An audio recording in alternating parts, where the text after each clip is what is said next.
Welcome to Artificiality, the podcast by Helen and Dave from Sonder Studio. Humans are being digitized, and we're on a mission to make that better. Better decisions, better problems, better design. We make this happen with our book, Make Better Decisions, How to Improve Your Decision-Making in the Digital Age, our speaking and workshops, and our digital design work. Artificiality is one of our favorite things to do. For 3 weeks out of each month, you'll hear from us. We'll take a decision or problem in the public sphere and pick it apart. We'll talk about a decision nudge that we're using, and then we'll wrap up with something that's caught our attention and made us think. Once a month, we'll interview a great mind, someone who works at the frontier of human or machine intelligence. Well, hi. Well, hello. We're back. We're back.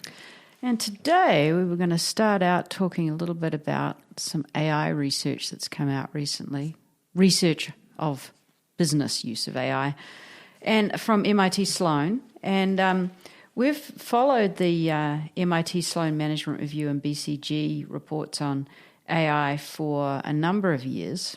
And they put out their 6th annual global research study.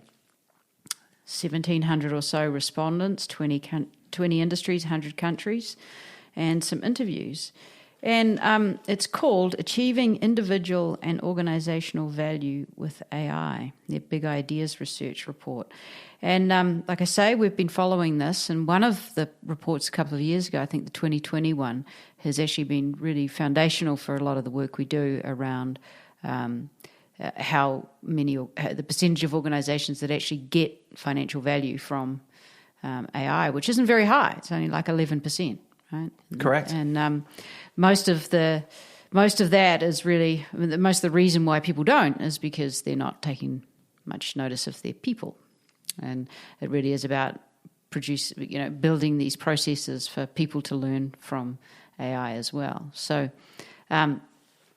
with much anticipation, I've been looking forward to this year. And I'm not sure what I think right now. What do you think? You had some thoughts. Well, I think overall, yet again, BCG and MIT Sloan have done a good job of supporting our business model. So that's nice. Their conclusions basically support all the work we do. So if you read this report and you like what it says and you want to actually affect some of the positive outcomes that they're recommending, call us. Plug. I think that I thought there was some really valid stuff in this report. This one was not as skillfully done, I felt, as the ones in the past. There were some of the conclusions that were sort of no duh. And there were some other conclusions that sort of left my head scratching, and sort of, we both went to do the math and run the Excel model and couldn't quite figure out how to make things work out, which is difficult when we've done a lot of survey work, and in the past, you sort of can see where some of the gaps are. But I guess I'd highlight there were 3 things that sort of caught my eye in terms of their conclusions. One is that employee trust in AI is very important, and that when employees feel like they can trust AI, they're twice as likely to use it. So that was one of the no duhs, but It's nice to have some numbers around it. Nice to have some numbers behind it. And what they mean by that is that... That's a big delta. It's a big delta. But and what they mean by the trust is that they're able to interpret the outcomes and that they're able to explain what's happening. That was sort of key behind that drive, which is interesting, because it's sort of combining a couple of different thoughts all into the sort of the guise of trust. The second one was that employees' ability to override AI also doubled usage. So if you can say no to it, if you can turn it off, you can stop it, you can work around it, you could ignore its predictions or recommendations. I assume all of that falls into override. Again, this is a summary report, so we can't see all the details, and we don't see the direct questions and answers. So we're sort of interpreting the interpretation, if you will. And the third was that when companies implement AI in their strategy across all business units, they get 3 times the benefits. And we've seen that similar kind of amplification of benefits in thinking holistically about AI strategy across the business. That's been sort of a theme of this report over multiple years. So those are the 3 things that really, sort of grab me as interesting data points that I'm thinking about putting on slides. What about you? Well, like you, I found it a little bit harder to navigate. It sort of, you end up with this 43% or 42% type of math, which it just gets a little hard to follow. But there were a couple of things that did, I think, sort of jump out as almost a bit surprising. And one of them was this idea of self-determination, and putting some numbers around, being able to get some numbers around how people felt if they were able to override, and if they were able to explain what the AI was doing. And so that sort of begged a question for me, which was, are we hearing something here about the limits of easy AI, where if the AI has to be fully explainable to be trusted, then does that erode how accurate it can be? Because there's this, there's always this trade-off between, the power of AI is that it does find and understand things that we don't. So there's this line that we're walking between explainability and accuracy, if you like, or predictive power. So does it say something about the limits of what people are prepared to accept before there's a significant change in the way that people are, sort of told they have to use AI? And that they pick this up, right? That people still use AI even when they're told. Yes, even and they still get value from it, even when it's autonomy disrupting. Yeah, I found that the explainability topic that you bring up, to me, it was I was left with this question of what is in every individual respondent's definition of an explain. So in our work, in our history, what we found is that people's ability to explain how the AI works could be, this is an unsupervised algorithm, and this is how it's going off and finding patterns. That sort of the theory level, rather than the detail of, I see this is exactly how it found what pattern, and this is the exact number of dimensions. Like that level of explanation is not actually what people want. But when they understand that something's a reinforcement learning algorithm, and this is how it's gone off and done this work, and this is how it's learning, that's enough explanation for people to feel confident to engage and use AI and say, okay, now I can work with it. Yeah, that reminds me of something that Brian Christian said around machine intuition, which we dabbled around using as part of our language for a while. That if people have an intuition for what the machine's doing, then that's actually a sufficient explanation, which is actually the business case for just broad AI education for all non-technical people. Sure. That you just have an intuition for how this thing's actually working. But you're not expecting to be able to explain all of the data inside this massive data set. That's not what people mean. But it dovetails a little bit with this, what I think you and I agree on, is a sort of a fallacy approach that everyone in the world needs to be, a data scientist. Everyone needs to be able to, use R and Python in order to be able to work with AI and trust it and everything else, right? Where there is a different level of understanding that people need to have to be able to trust it and work with it and feel good about it and do all the things that BCG and MIT are telling us to do in order to be able to derive financial benefits. But that's sort of it feels like still kind of a nuance in the overall conversation around AI, because there's still this sort of mystery about what AI actually is. And so people haven't been able to do a good job of picking it apart to be able to say, aha, this is your role, and therefore this is actually what you need in order to feel good about using AI for you and to be a participant working with you. Now you feel confident, right? That doesn't seem to be there. I did find in some of the questions that there were more of those gaps. There's sort of discussion about how people in sales were using it. It was interesting. There was one storyline in there about how salespeople were resistant to sharing too much of their own knowledge because they felt like it might actually give away some of their secret sauce and disrupt relationships. So there's a lot of working with the technology that I feel like people are still really struggling with. Understanding how to create and design, human-centered AI in a way that actually makes it work.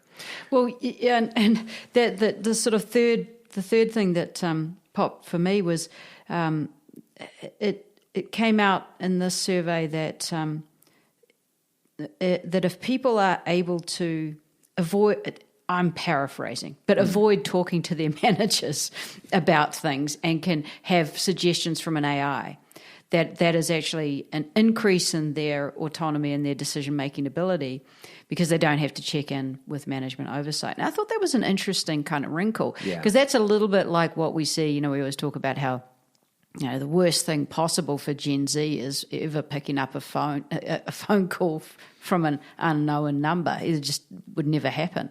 Barely pick up the phone, full stop. To call someone that they do know. Exactly. Yes. And, I sort of live this as well. I prefer to deal with a good robot than a bad person. And I do wonder whether we're seeing the start of that in this report, that people would much rather deal with technology when it's straightforward and helps them out than deal with the nuances of interpersonal communication. And it sort of overlays that's just as a problem in power structures. But that just got me wondering and made me think, I hope next year they dig into that a bit deeper, because I think that would be a really interesting facet of the workplace. Does it actually, as part of seeing AI as a co-worker, a little bit like seeing being able to not have to interact as much with real people. Sure. I think there's kind of interesting thread to pull there. I think it is. Related to that is actually they talked about that 60% of people, I think it was, saw AI as their coworker, not their boss or their employee. That just makes me wonder about the question, though. It does. Because we've talked about machine employees, and we understand what we mean by when we say AI as a co-worker. Yeah. But if you've asked a whole lot of people who have said they don't even realize they're using AI, and then they say that they're using it they see it as a co-worker, that just doesn't jam to me in terms of the survey question. No, it doesn't either. I think that, overall, I think that there's value in this survey, and every year seeing it. I would, as a reader, I would find it more valuable if there was some level of change, and if they're actually documenting some of the change over the years. But it seems like they're kind of digging into new topics each year. But it'd be nice to see if there's any change over time of people's opinion. But I still think that there's still too much need for individual exploration and design of AI for each individual company. And I'm not saying creating unique applications, but thinking about how AI applies to their strategy, how it works for their culture and their kinds of people in their industries. There's a lot of this that still is very hands-on because it is so new. Mm-hmm. We just don't understand it well enough.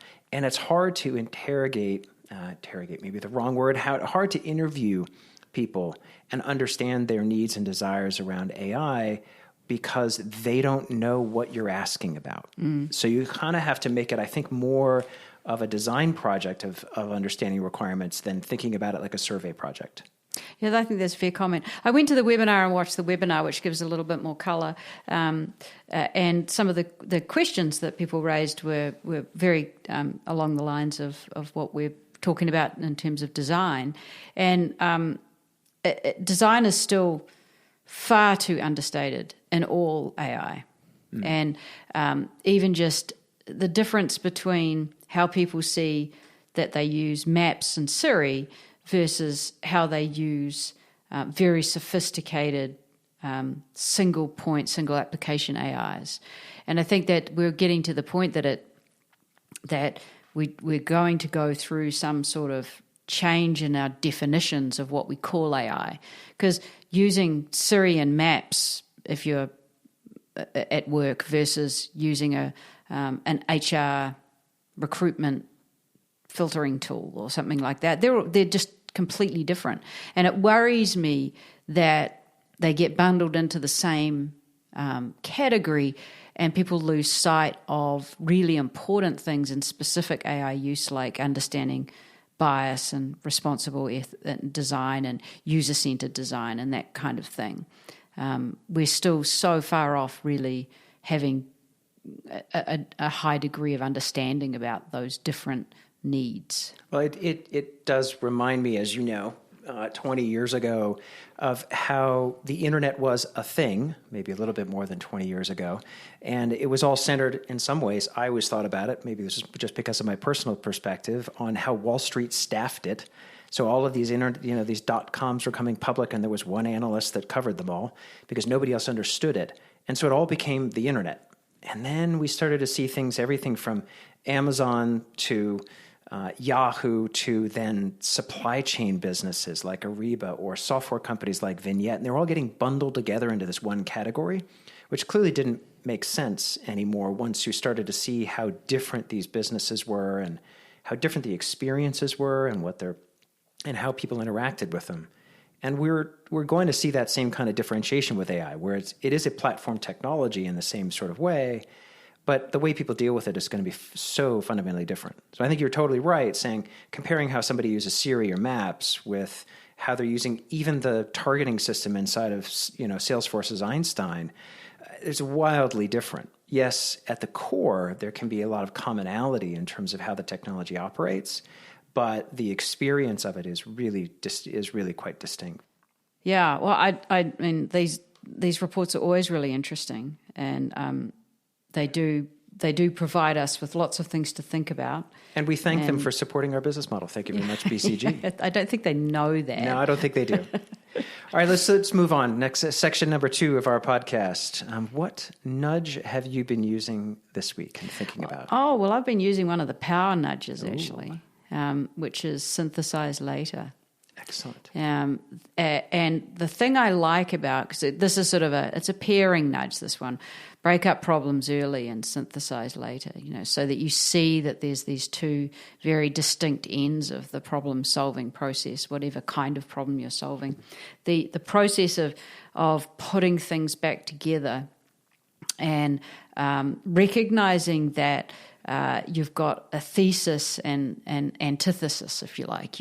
And it's really about trying to position, whether you're doing it in your own mind or in a team, recognizing that you can't just sort of sit on either side and have a long argument. This isn't a game of tennis. This is much more sitting and playing dominoes or something. It's small shifts and small nudges and working together to try and synthesize and pull together clashing causal forces.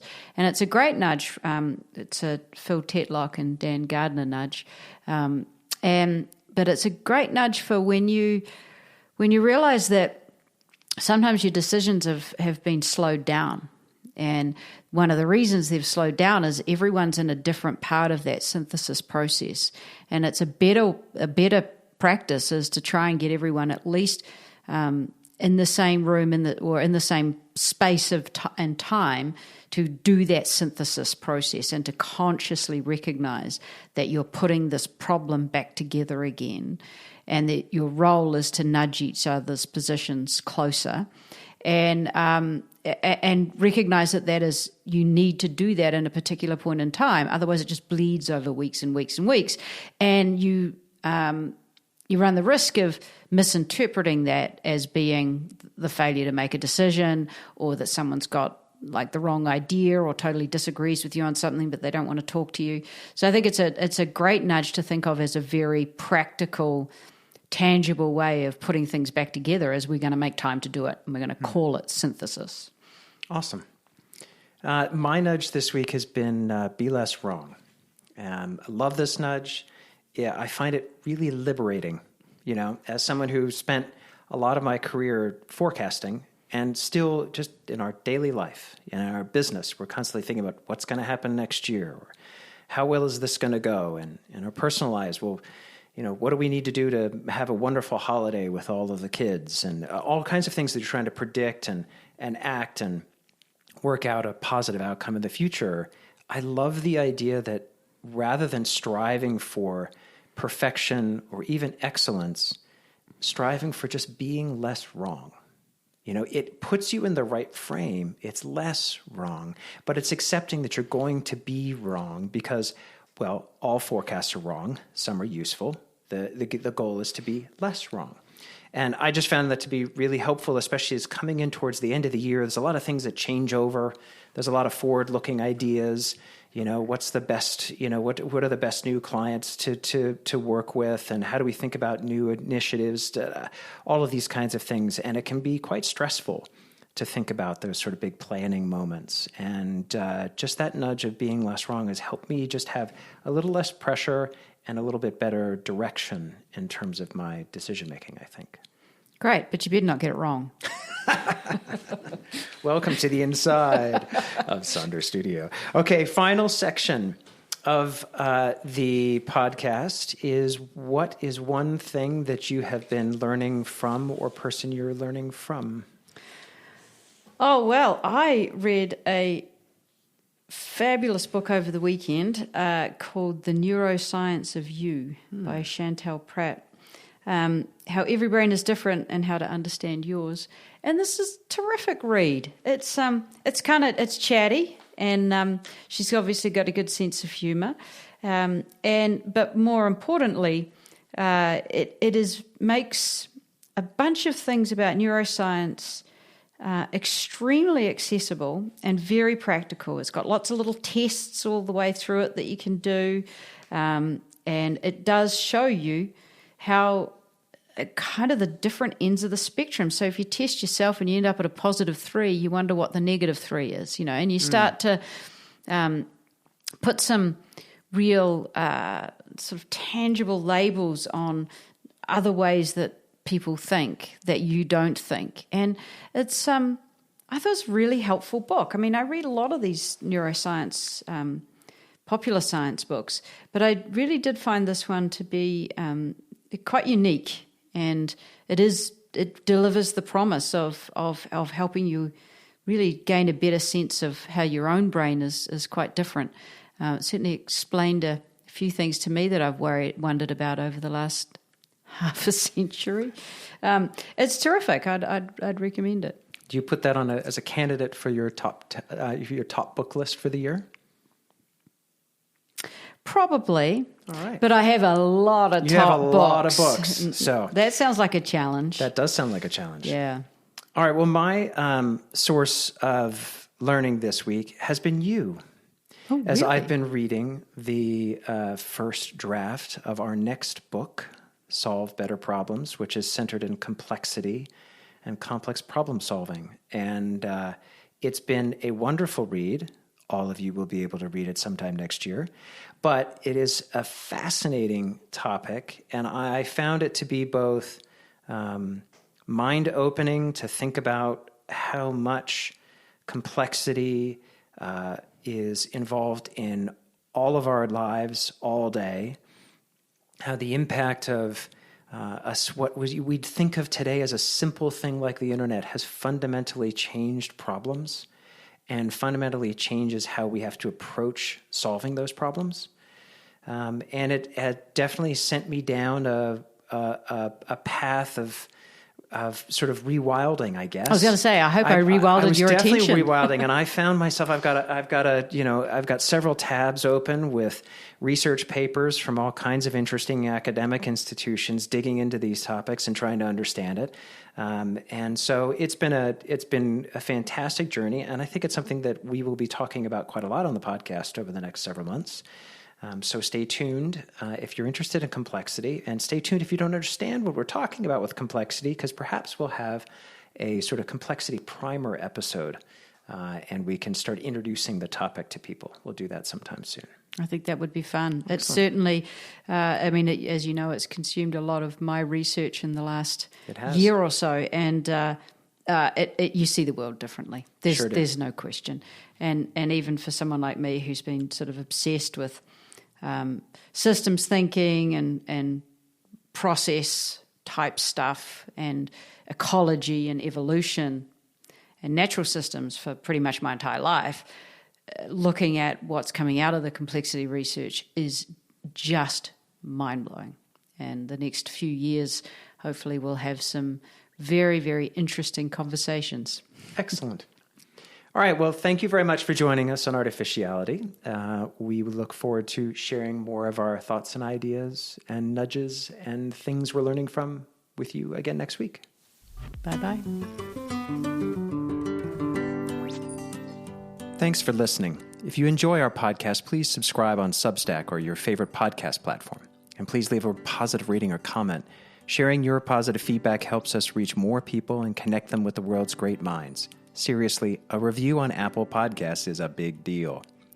And if you like how we think, then contact us about our speaking and workshops and human-centered product design. You can learn more about us at getsonder.com, and you can contact us at hello@getsonder.com. You can learn more about making better decisions in our book, Make Better Decisions: How to Improve Your Decision-Making in the Digital Age. The book is an essential guide to practicing the cognitive skills needed for making better decisions in the age of data, algorithms, and AI. Please check it out at mbd.zone, on Amazon, bookshop.org, or place an order through your favorite local bookstore.